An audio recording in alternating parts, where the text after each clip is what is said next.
আসসালামু আলাইকুম। কথাগুলো শুনে যাবেন। সেটা হচ্ছে আপনার এই যে রিয়াদ রশিদ, যিনি কিনা মারা গেছেন, আমি আর কি ইউটিউবের থেকে দেখতে পাইছি এই বিষয়গুলা। তো অনেক লোকই মারা যায়, আসলে এটা জানাটা খুব কষ্টকর। এর কারণ হচ্ছে যে এক একটা ব্যাটালিয়ান কখনো আরেকটা ব্যাটালিয়ানের খোঁজ খবর পায় না বা এই সমস্ত খোঁজ খবর দেয় না। তো সেই ক্ষেত্রে যদি কেউ মারা যায়, হয়তো বা তার আত্মীয় স্বজন বা তার বন্ধু বান্ধব যদি থাকে ওই ব্যাটালিয়ানে, তাদের যে কোনো একজনের মাধ্যমে এই সংবাদটা পাওয়া যায়। তো আমরা যখন ইউটিউব দেখি তখন আর কি এই বিষয়গুলো আমাদের চোখে পড়ে। তো আমি প্রায় প্রথম যখন ভিডিওটা দেখি, দেখার পরে মারা যাবে এটা স্বাভাবিক, কত মানুষ মারা গেছে। হ্যাঁ, আমি তো 2024 সাল থেকে আমি বলে আসতেছি যাতে এই যুদ্ধে কেউ অংশগ্রহণ না করে। তো সেই ক্ষেত্রে মানুষ বারবার অংশগ্রহণ করে, আমি ভয়াবহতা দেখাই, আমি আরো ভয়াবহতা সম্পর্কে আলোচনা করি, এই যুদ্ধতে কিভাবে মানুষ মারা যায়, অনেকগুলা সিস্টেমে মানুষ মারা যায়, মিসাইল এসে পড়ে, কখন কোন জায়গা থেকে মিসাইল এসে পড়বে বলা খুব মুশকিল। মিসাইল, তারপর আপনার ড্রোন, তারপরে আপনার আরো বহুত প্রযুক্তি আকাশ থেকে মারে, তারপরে আপনার মানে প্রযুক্তির শেষ নেই। তারপর আপনি যে রাস্তা দিয়ে হাঁটবেন ওই রাস্তার মধ্যেও আপনার বম থাকে, সেখানেও আপনি মারা যাওয়ার সম্ভাবনা আছে। তো এতগুলা জিনিস সবসময় আমি ভিডিওতে বলি বা ভিডিও করে দেখাই। হ্যাঁ, তারপরে যদি মানুষগুলা যে সেনাবাহিনীতে ঢুকে, এটা হচ্ছে তাদের ব্যর্থতা। আর সবচেয়ে বড় কথা হচ্ছে প্রত্যেকটা মানুষই, হ্যাঁ, এই অর্থের উপর ঝুঁকি দিয়া তারপর পরে এই দেশের আপনার প্রত্যেকটা মার্কেটে যান, মার্কেটের গেটের সামনে আপনি ফার্মেসিতে যান, ফার্মেসির গেটের সামনে স্কুল কলেজ ভার্সিটিতে যান, তাদের গেটের সামনে সার্কুলার দেওয়া যে সেনাবাহিনীতে নিয়োগ নিচ্ছে। তারপর আবার বড় বড় বিল্ডিং এর ভিতরে বড় আপনার সাইনবোর্ড লাগায় রাখছে উন্নতশীল দেশের উন্নতশীল কর্মকাণ্ড, যে সেনাবাহিনীতে আপনারা চাইলে ঢুকতে পারেন, কারণ তাদের অনেক জনবলের প্রয়োজন। ঠিক আছে, কারণ তারা দেশকে দখল করতেছে, সেই ক্ষেত্রে তাদের অনেক জনবল প্রয়োজন। তাদের নিজস্ব দেশের জনবল দিয়ে হয় না, তারা অন্যান্য দেশ থেকেও বিভিন্ন যুবকদেরকে এই যুদ্ধে অংশগ্রহণ করায়, তারা বিভিন্ন প্রলোভন দেখায়। তবে ওনারা যেই আইনে যেইভাবে আছে ওইভাবে তারা এই ক্ষতিপূরণটা দেয়। ঠিক আছে, এটা আমি জানি, সবকিছুই জানি। সেনাবাহিনীতে যেহেতু আমি সবচেয়ে পুরাতন, এখনো জীবিত আছি, তো সেই ক্ষেত্রে আমি এই সেনাবাহিনীর আইন সম্পর্কে বা বিভিন্ন বিষয় আমি জানি ভাই। হ্যাঁ, যেহেতু আমি জানি, আমি একটা মানুষকে সাহায্য করি। ও আরেকটা কথা বলি, আপনারা অনেক সময় আমাকে SMS করেন, ভাই আপনার সহযোদ্ধা আপনার সহযোগী একজন মারা গেছে, জানাইলেন না। ভাই, এখানে জানানোর কোনো রাস্তা নেই তো। সে কোন বিভাগ থেকে ঢুকছে, সে কোন ব্যাটালিয়ানে ঢুকছে, এটা খুবই একটা ব্যতিক্রম, ভিন্ন। এক ব্যাটালিয়নের খবর আরেক ব্যাটালিয়ন কখনোই কাউরে দেয় না, বুঝতে পারছেন? তাদের ব্যক্তিগত কোনো লোক মারা গেলে শুধুমাত্র তাদের ব্যাটালিয়নের মধ্যে, তাদের ডিস্ট্রিক্টের মধ্যে এটা লিপিবদ্ধ থাকে। সেই ক্ষেত্রে আমাদের কোনো কিছু করার নাই। তো আমার নামে যারা মিথ্যা প্রচার করছে তা তো করতেই আছে, আপনারা দেখতেছেন। এবার আসি আমরা কাজের কথায়। কাজের কথা হচ্ছে, ধরেন তারা আমাকে ফোন করছে যে আমি কিভাবে সাহায্য পেতে পারি। তা আমি তাদেরকে বললাম যে এটা একটা লং প্রসেস, প্রায় 6 মাসের একটা লং প্রসেস। এখানে আপনারা পারবেন কিনা জানি না, রাশিয়াতে প্রচুর ব্যয়। প্রতি মাসে একটা রুম যদি আপনি ভাড়া নেন, ম্যাক্সিমাম 50 থেকে 70 হাজার রুবল, বাংলাদেশি টাকা প্রচুর। সেইখানে 6 মাস, আর আপনি যেখানে এসে থাকবেন আপনার তো অফিস তো সেইখানে না। আপনার সন্তান, আপনার ছেলে, আপনার ভাই, আপনার স্বামী কোন বিভাগে আসছে, কোন বিভাগ থেকে সেনাবাহিনীতে যোগদান করছে, আপনার সেই ব্যাটালিয়নের কাছে যাইতে হবে। আপনার ছেলের সব ডকুমেন্ট তাদের কাছে আছে। আরেকটা আছে হেড অফিসে, কিন্তু হেড অফিসে গেলে আপনারা পাত্তাই পাবেন না তাদের সামনে। তারা আপনাদের প্রথমত ভাষা বুঝবে না, দ্বিতীয়ত আপনারা ভিনদেশী, তাদের কাছে গেলে আপনাদের কাছে এই সমস্ত তথ্য দিবে না। এটা একটা আন্তর্জাতিকভাবে এটা বহির্বিশ্বে জানতে পারবে যে অন্য দেশের সৈনিক দিয়ে এটা এটা করানো হয়েছে। হ্যাঁ, সেই ক্ষেত্রে তারা কখনো তাদের ব্যক্তিগত কোনো করবে না। তথ্য দিবে না। এটা একটা বিশাল একটা মানে ফাঁদ। তো আমি তাদেরকে বলছি, দেখেন, তারা বলতে ভাই আপনি তো সেনাবাহিনীর ভিতরে আছেন, আপনি চাইলেই সবকিছু করতে পারেন। আমি বলছি দেখেন, এখানে একটা নিয়ম আছে, এখানে কোনো ব্যক্তি যদি মারা যায় তার তল্লাশির জন্য শুধুমাত্র তার বাবা, তার মা, তার স্ত্রী, তার সন্তান আর তার ভাই বোন ছাড়া দ্বিতীয় কোনো ব্যক্তি এলাও না। তারপরও বাংলাদেশ থেকে অনেক মানুষ আমাকে ফোন করে, ভাই একটু সাহায্য করেন, ঠিক আছে, কান্নাকাটি করে বিভিন্নভাবে। বুঝেন তো, যার সন্তান, যার স্বামী, যার ভাই মারা যায় তাদের অবস্থাটা কিরকম, তারা সবসময় আমাকে কান্নাকাটি করে। তা আমার ভিতরেও অনেক সময় ব্যাঘাত ঘটে। আর আমি যদি একটু চেষ্টা করি, আমি হয়তো বা সাহায্য করতে পারি। তো আমিও সেই ক্ষেত্রে তাদেরকে সাহায্য করার জন্য চেষ্টা করি সবসময়। তো আমি যখনই অফিসে যাই, হেড অফিসে যাই, যখন আমি এইভাবে কথাগুলো বলি, তারা সাথে সাথে আমার ধমক মারে যে তুমি সেনাবাহিনীর ভিতর আছো, তুমি মারা গেলেও আমরা তোমার তথ্য কারো কাছে দিতে বাধ্য না। একমাত্র তোমার মা, তোমার বাবা, তোমার ভাই বোন, তার মার স্ত্রী, সন্তান ছাড়া আমরা দ্বিতীয় কারো কাছে দেই না। তা আমি তাদেরকে বুঝাইয়া বলছি যে দেখ, তোদের এই যুদ্ধে আমার বাংলাদেশি ভাইরা, হ্যাঁ, অর্থ ডুবে পইরা যাই হোক, তারা অর্থের জন্য এই সেনাবাহিনী টাইছে, আইসা জীবন দিয়া গেছে।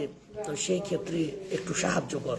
দেখ, এইসব পরিবারের জন্যই এই সেনাবাহিনীতে অংশগ্রহণ করছে। আজকে তারা মারা গেছে, কিন্তু পরিবারগুলো রেখে গেছে। কিন্তু পরিবারের ক্ষতিপূরণ যদি নাই হয়, পরিবারগুলো কিভাবে বাঁচবে? তাদের স্বামী, তাদের সন্তান, তারাই ছিল পরিবারের মূল একটা উপার্জনকারী। তারাই তোদের যুদ্ধে এসে মারা গেছে, দয়া করে একটু সাহায্য কর। বলার পরে তারা বলে যে দেখো, তোমার দিকে দুইটা পথ আছে। এক হচ্ছে যার মৃত ব্যক্তির হয় বাবা, মা, স্ত্রী, সন্তান এখানে আসবে, আর না হয় তারা বাংলাদেশ থেকে তোমার নামে পাওয়ার অফ অ্যাটর্নি করে দিবে। যদি তোমার নামে পাওয়ার অফ অ্যাটর্নি করে দেয়, তাহলে তুমি এই দেশে আইসা তুমি আইনি লড়াই করতে পারবে। এছাড়া দ্বিতীয় তুমি কোনো ব্যক্তি এলাও না। তুমি সেনাবাহিনীর ভিতর আছে, তুমি সেনাবাহিনীর কাজ নিয়ে ব্যস্ত থাকো। এইভাবে তারা আমাদেরকে বলে। তখন সেই সময় তাদের সাথে কি আর কিছু বলার মতন কি কোনো ক্ষমতা আছে? আপনারাই বলেন। এটা একটা ডিফেন্স, এটা একটা আপনার সামরিক। এই সামরিক ক্ষেত্রে যদি একজন সৈনিক গিয়া যদি জিজ্ঞাসা করে এটা কি পারে, তারা বইলা দিছে যে ঠিক আছে, তুমি পাওয়ার অফ অ্যাটর্নি নিয়ে আসো, পুরো পরিবারের ব্যক্তিরা তোমাকে পাওয়ার অফ অ্যাটর্নি দিব, তুমি ওই পাওয়ার অফ অ্যাটর্নি এর উপর ভিত্তি করে তুমি আমাদের কাছে প্রশ্ন করতে পারবে। এটা হচ্ছে আপনার সামরিক অফিসারদের মন্তব্য। এখন আমি আবার তাদেরকে বললাম যে দেখ, বাংলাদেশের যারা মৃত ব্যক্তির পরিবার, তারা যদি এম্বাসিতে যায়, হ্যাঁ, তখন তারা ভিসা দেয় না। এই দেশে যে আইসা যে তারা জিজ্ঞাসা করবে যে আমার স্বামী, আমার সন্তান মারা গেছে, হ্যাঁ, সেটা যে তারা আসবে, আসার ক্ষেত্রেই তাদেরকে ভিসা দিতেছে না। তো সেই ক্ষেত্রে তারা কি করবে? তারা একটা কথা বলে, আমরা জানি না। এটা তাদের কাজ। আমাদের কাজ যেরকম আমি তোমাকে জানাইছি, তাদের কাজ যেরকম তারা সেটা করবে। এখানে আমার কিছু না। তারপর আমি অনেক অনুরোধ করছি যে দেখ, সরকার এটার ক্ষতিপূরণ দিব, সেই ক্ষেত্রে তোরা কেন তথ্য দিবি না? তারা বলে যে তথ্য যে দিব না, তোমার কাছে আমরা না করি নাই। তথ্য আমরা দিব, তবে তোমার কাছে না, মৃত ব্যক্তির পরিবারের কাছে। মৃত ব্যক্তির পরিবার যদি তথ্য নিতে আসে, তাহলে তাদের আবার ডিএনএ টেস্ট করে নিয়ে আসতে হবে। মৃত ব্যক্তির বাবা, মা, ভাই বোন, স্ত্রী, সন্তান ডিএনএ টেস্ট করে ওই যেই ব্যাচ নাম্বার অনুযায়ী খুঁজবে, ওই ব্যাচের ডিএনএর সাথে যদি মিলে, তাইলেই আপনার কাছে তারা সমস্ত তথ্য দিব। আর যদি ডিএনএ টেস্টের সাথে না মিলে, তাহলে তারা তথ্য দিবে না, আপনাকে খেদায়া দিব। তখন বাংলাদেশ থেকে যদি আপনি রাশিয়াতে আসেন, কতগুলি টাকা খরচ করবেন? আসতে হবে আপনার মস্কোতে। মস্কো থেকে এক এক লোক এক এক বিভাগে গিয়া ভর্তি হয়েছে সেনাবাহিনীতে, বুঝছেন? তো এক এক বিভাগ অনেক দূর। আপনার বিমানটা গেও আপনার 700, 800, $1000 ক্ষতি মানে টিকিট নিবে বিমানে। তারপর ওই ডিস্ট্রিক্টে যাইবেন, রুম ভাড়া নিবেন, খাইবেন দাইবেন, অফিসে দৌড়াদৌড়ি করবেন। এটা একটা বিশাল লং প্রসেস। সেই ক্ষেত্রে আমি তাদেরকে বলছি যে এই প্রসেসগুলো আপনি নিতে পারবেন না। আর সবচেয়ে বেটার হচ্ছে আপনি এখানে আসেন। আর আসিও হবে না, আপনার একজন অনুবাদক লাগবে, রাশিয়ান ভাষায় কথা বলতে পারে এরকম একজন লোক লাগবে, যাকে দিয়ে আপনারা সমস্ত ইনফরমেশন, সমস্ত কিছু জোগাড় করতে পারবেন। সেই ক্ষেত্রে কোনো ব্যক্তি, এই রাশিয়াতে যারা থাকে, কোনো ব্যক্তি অযথা কারো পিছনে লাগবে না, কারণ এই দেশে ব্যয়বহুল, প্রচণ্ড ব্যয়বহুল। বুঝেন না, একটা রুম যদি 50-60 হাজার রুমে ভাড়া দেয়, তো সেই মানুষ অবশ্যই কাজ করতে হইব। কাজ করার পরে যে অর্থ আসবে সেই অর্থ দিয়ে তো সে খাওয়া দাওয়া থাকবে, রুম ভাড়া দিবে, সব কিছু করবে। তো একটা বাংলাদেশে একটা মানুষ আসলে তার পিছিয়ে কেউ ব্যক্তি লাগবে। আমি এই কথাগুলো তারা বুঝাইয়া বলছি যে তারা আপনার কাছে সহজে স্বীকার করবে না যে লাশটা মারা গেছে। সেই ক্ষেত্রে আপনার সর্বপ্রথম একজন আইনজীবী ধরতে হইব। একজন আইনজীবীর কাছে গেলে কত টাকা ব্যয় হয় এটা আপনারা জানেন, অবশ্যই জানেন। তো বাংলাদেশের একজন আইনজীবীর কাছে যান, যে কোনো একটা মামলা নিয়ে, ছোটখাটো মামলা হইলেও আপনার কাছ থেকে ভালো অঙ্কের একটা টাকা ব্যয় করতে হইব। সেই এই সমস্ত লোকগুলা সবই সব দেশের মধ্যে আছে। তো এইখানকার লোকেরাও আছে, এখানে তাদের কাছে গিয়ে আপনার সমস্যার কথা জানাইতে হইব যে দেখ আমি ব্যাটালিয়ানে গেছি, আমার সন্তান ভর্তি হয়েছে, আমার সন্তানের কন্ট্যাক্ট পেপার আছে, আমার সন্তানের ব্যাচ নাম্বার আছে, তারপরও তারা বলে যে আমাদের এখানে নাই। তাহলে আমি কিভাবে পাবো? তখন সে ওই কন্ট্যাক্ট পেপার আর ওই ব্যাচ নাম্বার দিয়া সে আদালতে উঠাইব যে এগুলা তো ওর নামে দেওয়া হয়েছে, তো এটা তথ্য আমি চাই। আদালত তখন তথ্য চাইব ব্যাটালিয়ান থেকে। যখন ব্যাটালিয়ান থেকে তথ্য চাইব তখন সব কিছু পাওয়া যাবেন। তো এই যে একটা প্রসেস, ধাপ বাই ধাপ প্রসেস, এই প্রসেসগুলো কি আপনি ফ্রিতে করতে পারবেন?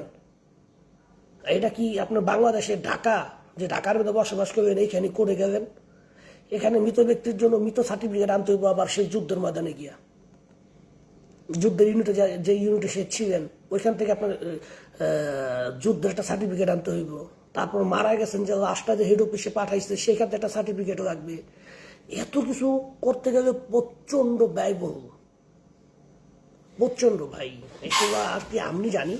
আমি যখন সর্বপ্রথম সেনাবাহিনীতে যোগদান করি, আমাকে ট্রেনিং করার পরে কিন্তু আমি মৃত লাশ নিয়ে কাজ করছি। যেহেতু আমি মৃত লাশ নিয়ে কাজ করছি, সেই ক্ষেত্রে এই বিষয়ের ক্ষেত্রে আমি সবচেয়ে দক্ষ। যেহেতু আমি মৃত লাশ নিয়ে কাজ করছি, বড় বড় অফিসারদের সাথে মৃত লাশগুলারে কিভাবে প্যাকিং করতে হয়, কিভাবে কোন জায়গায় পাঠাইতে হয়, এই সম্পর্কে আমি পুরা 6 মাসই এই কাজগুলো করছি।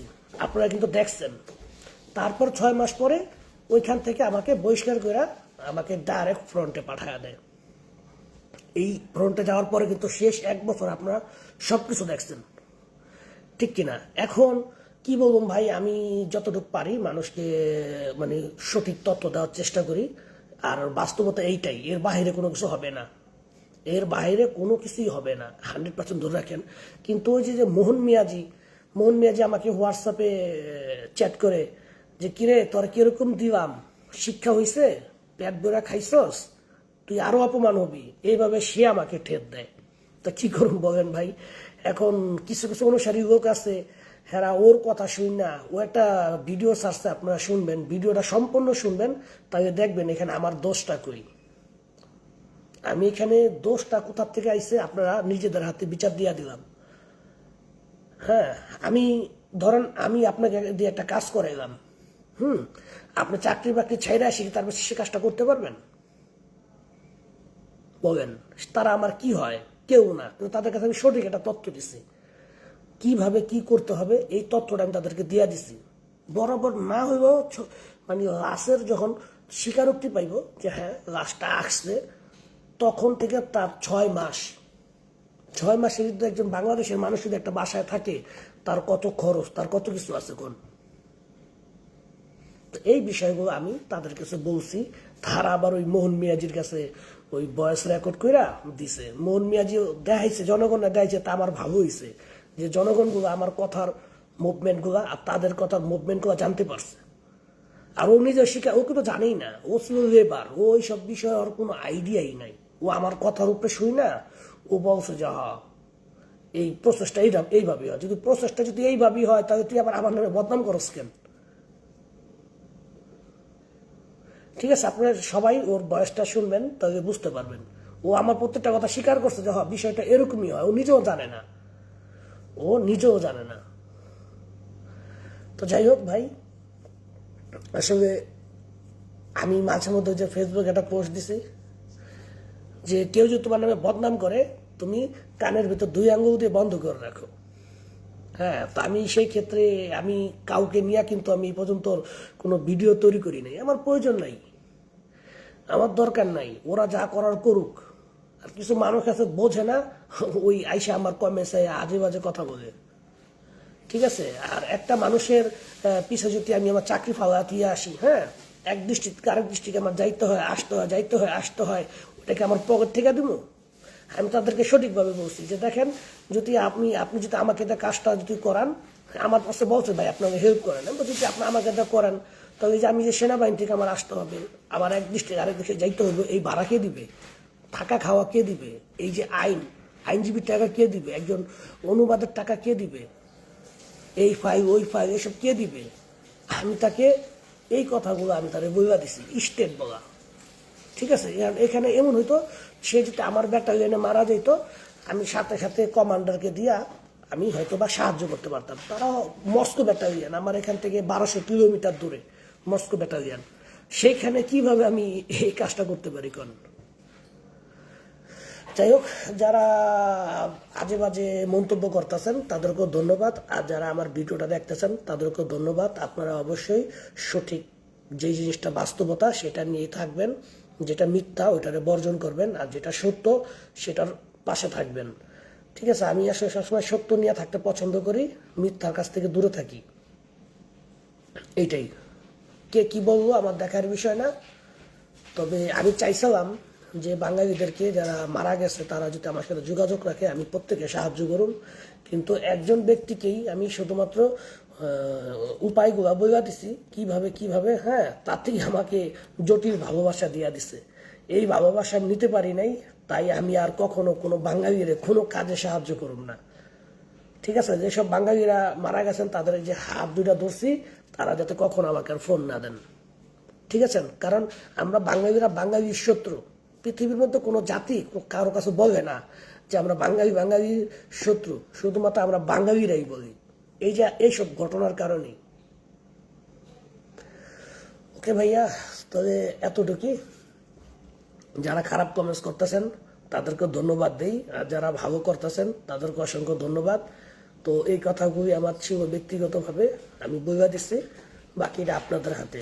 এটা সত্য ওইটা নিয়ে থাকবেন, এটি হচ্ছে আমার স্লোগান।